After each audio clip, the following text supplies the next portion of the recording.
Amplenote and Capacities to help you decide which one is best productivity app for you.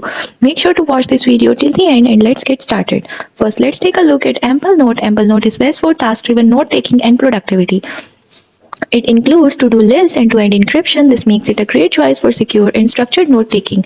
It also has offline access, cross-platform support, Windows, Mac, iOS, Android, and the web.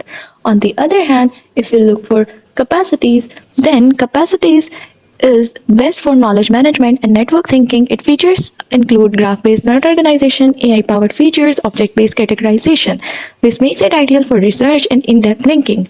It also supports rich media, backlinking, helping you visualize relationships between nodes. So which one should you choose? Pick Amplenote if you need a task management and note-taking hybrid with strong security and structured daily planning.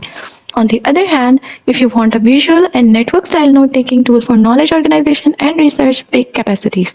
That's the comparison between Amplenote and Capacities. Thanks for watching.